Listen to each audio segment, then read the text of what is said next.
Hey, good evening, everybody. I am Chuck Rogers, licensed professional counselor and licensed marriage and family therapist. And I'm Keith Dunn, and sometimes I just don't know when to stop. And he's a network engineer, and together we're Tabletop Coffee. Where we are bold and never, ever bitter. And tonight we're going to begin a new series called It Takes One to Tango. Stay tuned and we'll talk about it. All right, this is a series I've been wanting to do for a long time, and I've known of this book called It Takes One to Tango, and I'll put a link down below. I'm not finished with it yet, but I really like it so far.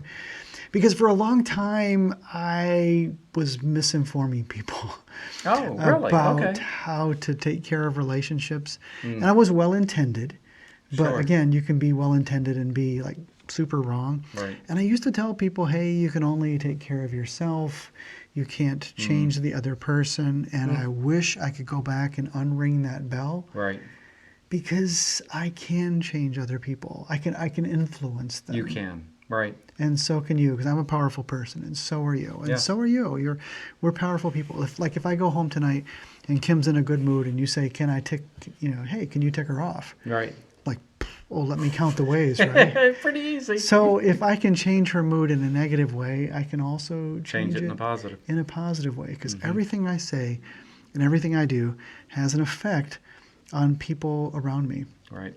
And this was a question that has come up in the last. I did the 7 Principles workshop at Waymaker, and one of the questions that came up to me by text or during the break, I can't remember, was, what do you do if you're in a relationship and you're the one who seems to want the marriage to improve? And so I recommended this book. I said, go home and read this book. It Takes One to Tango. And I was reading this, I think maybe even this morning. We were talking about probably one of the things to do if you're the only one in the relationship that really is desiring to make change, try to lose an argument. Okay, explain that. How does that work? Well, I think oftentimes we're bent on trying to be the victor, trying to punch holes in the other person's darkness with your flashlight of truth, Right. trying to stack enough manila envelopes of data up in front of the other person. If I can just get enough information in front of her, then They're she'll gonna see see how wrong she is and how right I am, and I will win, and I will be the victor. I mean, how often does that happen, right? It happens quite a bit, and that's you end up losing thinking you're going to win. Yeah. So she had been really working very hard on trying to change herself, Yeah. which would then possibly have some influence and change the other person. And in this particular case, she gave this example about how her husband also began to change. And here's what she says. She says, I came home from work. I didn't have a lot of time.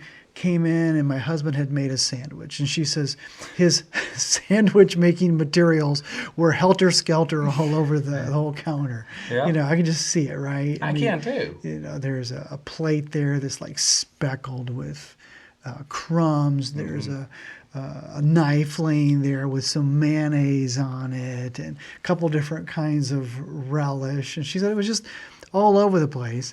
And then she jumps in and says this to him. Hey, I've got 20 minutes to make my lunch. Eat it and get back to work. Why should I have to spend 5 of them cleaning up after you? You think this is good, he said, to just walk in the front door and go on the attack? For crying out loud. And then she says, we were off to the races. Yeah. Why does my simple request have to turn into a fight? Why do you have to make a big deal out of nothing? How many times do we have to go through this? And it was on. And Back then and forth at back that and forth, back and forth, tit for tat, banter for banter. And then she said something really interesting happened. Something wonderful happened. She said it was like he was talking, and then all of a sudden his batteries just ran out of juice. And he says, okay, it seems to me that you're frustrated about 2 things. First, I have to make my lunch and leave a mess on the counter, and then you complain about it. I get defensive and make the whole thing about you. Does that pretty much cover it? Pretty much, she said, and I about fell over. Yeah, because where are you going to go with that? Right, Yeah. right. So he saw what she was struggling with, why she was so upset. Yeah. And he validated He did. her position. Yeah. He quit arguing. He quit trying to be right. Right. I'm sure he was probably well intended. He was going to come back. He was going to clean up his mess. I mean, Right. he's not 2 years old. And she came in and attacked. But in that instance, he realized that here we go again, going Right. around that traffic circle. But he was looking for an exit.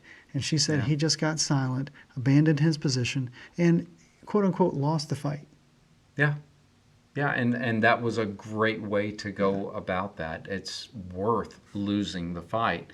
He didn't admit that he had done anything wrong through He that just process. validated her position. He just validated her through it. And we've actually talked about that so many times. Yeah. So important. So I'll tell you what, why don't you make some comments down below Yeah. about maybe trying this out and seeing if you can go out with your partner maybe that you've been struggling with and see if you can lose a fight.